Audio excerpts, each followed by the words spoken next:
Greetings, everyone. I am Pete Pardo from Sea of Tranquility. Welcome to another episode of Ranking the Albums. Today, we're going to take a look at the short discography of a very cool band that wasn't around for too long, but one of the guys in the band, very notable. He's done lots of things after this first prominent band he was in. The band is Lion. The guitar player is Doug Aldrich. Of course, Doug Aldrich has done many things over the years.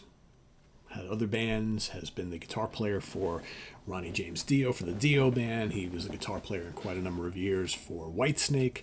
He's also now been in the Dead Daisies for a long time. So Doug has appeared all over the place in subsequent years after the band Lion broke up. So Lion, of course, got their start. Their first EP, which was a Japanese-only EP called Power Love, was released in 1986.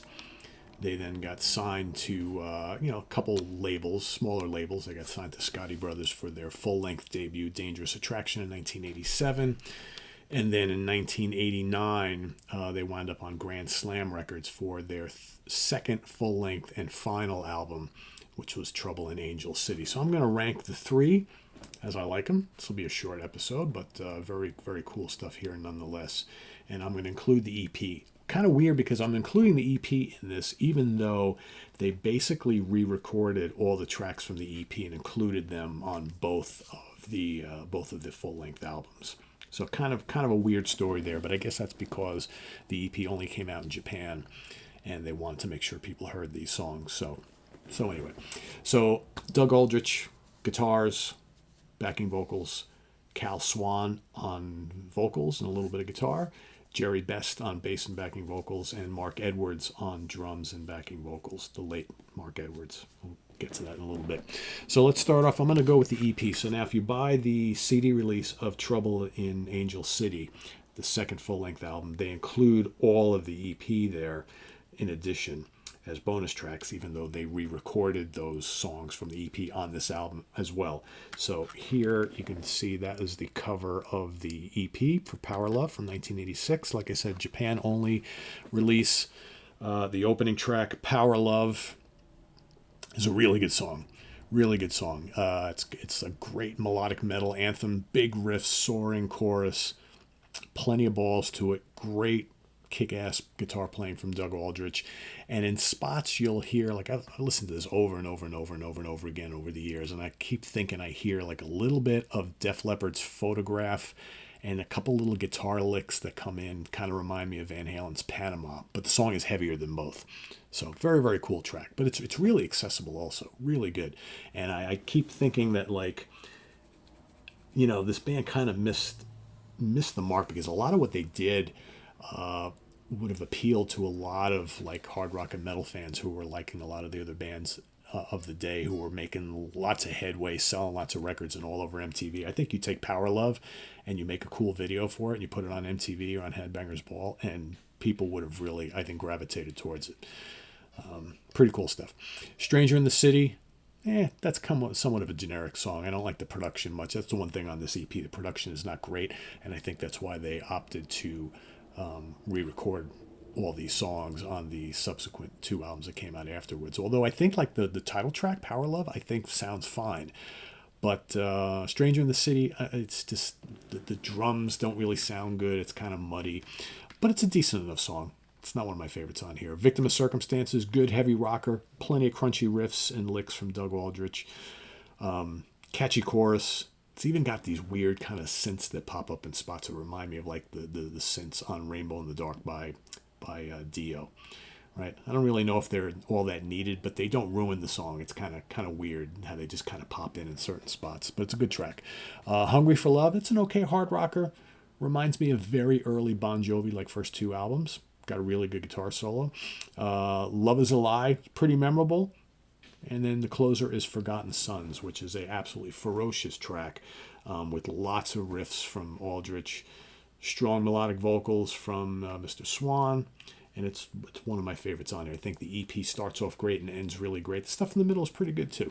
Like I said, some good material, a couple of average numbers, but I think their best stuff is yet to come, including better versions of these songs to come, right?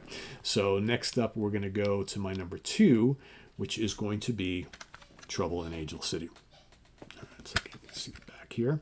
So released in 1989, their second full-length and last studio album, produced by the band for Grand Slam Records.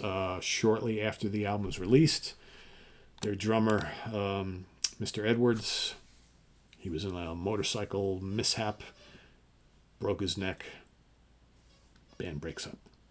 That was that. So it's comprised of new songs, a good chunk of the debut EP, right, and a cover, right. So we got Come On, opens up, really strong track.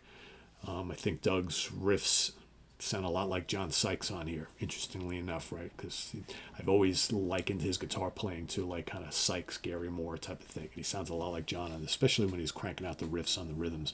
Lock Up Your Daughters is a Slade cover. It's pretty heavy. Lots of ballsy riffs and screaming solos. Very well done cover. Right? I'm not all that familiar with the Slade original, but I like this. Can't Stop the Rain is a moody AOR melodic rock track. It's got some great vocals from Cal, who really sounds to me like Peter Golby. If you guys remember, Peter Golby was the singer for Trapeze after Glenn Hughes left, and he also was the singer in Uriah Heep for 3 albums in the early to mid-'80s. I always loved his vocals, so I like Cal's voice quite a bit. Love Is a Lie. You've got Love Is a Lie, Victim of Circumstances, Hungry for Love, Stranger in the City, and Forgotten Sons. All tracks from the EP, all re-recorded here. They do sound much better. And man, Love Is a Lie is a killer song or solo from Doug. And you remember I mentioned on Victim of Circumstance before how those synths kind of are weird the way they're placed in the song. Here they're still there, but they're really low in the mix, so they don't like kind of just jump at you and sound kind of really cheesy. What else we got here? Hold On, that's a really good track. And which is, it's like an AOR, like a hard rock and AOR track. Really good chorus, great vocal. And Lonely Girl is a little acoustic guitar and vocal piece. So, it's kind of weird how the bulk of this album is just basically re-recorded tracks from the debut EP. Couple new tracks and the cover. It still sounds like a really cohesive album. So, yeah, it's good stuff. And that would be it from the band, right? So my number one, of course, by process of elimination, is going to be their debut full-length, which is Dangerous Attraction. And, of course, this one gets the Rock Candy remaster reissue treatment. Oddly enough, my version does not have the hype sticker. I don't know what happened there. So, released in 1987, produced by the band for Scotty Brothers Records. I remember Scotty Brothers Records. I don't remember a lot of other artists on there except for, remember Electric Light Orchestra 2, which was that little kind of side band, spin-off band from ELO, which I believe was Mick Kaminsky in that band, and I think Bev Bevan was in it for a little while. Anyway, I remember them being on Scotty Brothers, and that's the only reason I remember Scotty Brothers at all. Fatal Attraction opens up the album. It's a big, vibrant, metallic anthem. Cal Swan, again, sounding a lot like Peter Golby.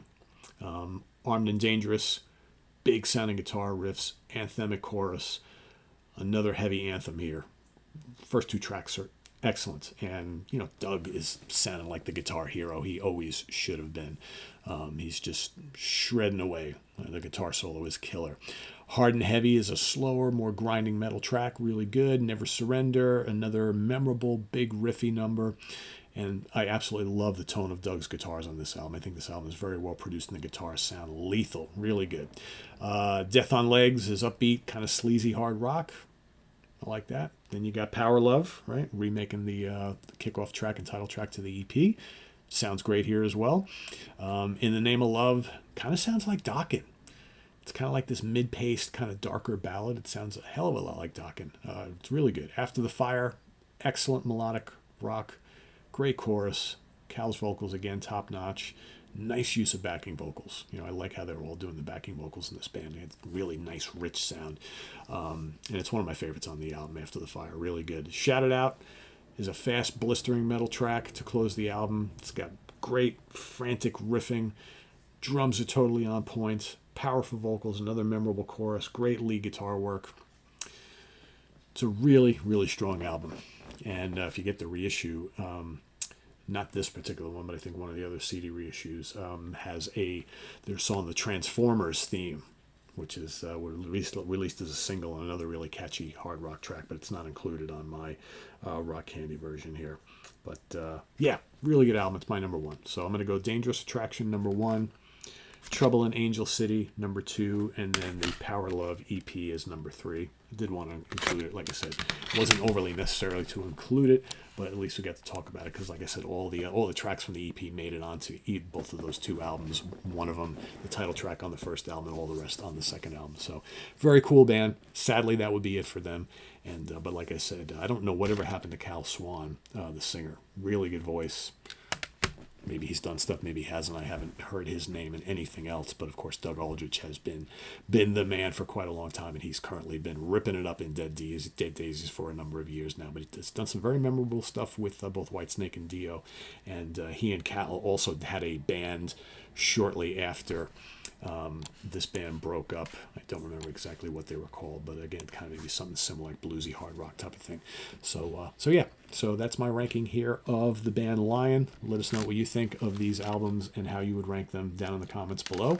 And don't touch that dial because we've got 3 ranking shows coming up this weekend. In just a little bit, we've got Simon Bray is going to be ranking the Artemis Pyle catalog, and then join myself, Ryan Scow, and Count Ralph Tambora as we rank the albums of the legendary Gothenburg Swedish band At the Gates, one of the preeminent and most legendary and influential melodic death metal bands ever. We just lost vocalist Thomas Lindberg just a couple days ago, so we have moved up the ranking quite a bit to kind of celebrate his life and the music, and so we'll be ranking all of the 7 At the Gates albums in just a little bit. Stay tuned for that. Take care. I'm Pete Pardo. Visit us on the web at www.seatranquility.org. We're on Facebook, YouTube, and Instagram all the damn time. Please subscribe if you haven't already and click on that notification bell so you get alert of all of our content as a post. And please do hit the like button before you leave. Also down below, we got the links to our Ko-Fi page for channel donations, our merch page, our Cameo page, and the Sea of Tranquility membership options all down there. Thanks everybody for all your support. It's greatly appreciated. And we'll see you soon here with more stuff. I am Pete Pardo. Thanks for watching. Bye-bye.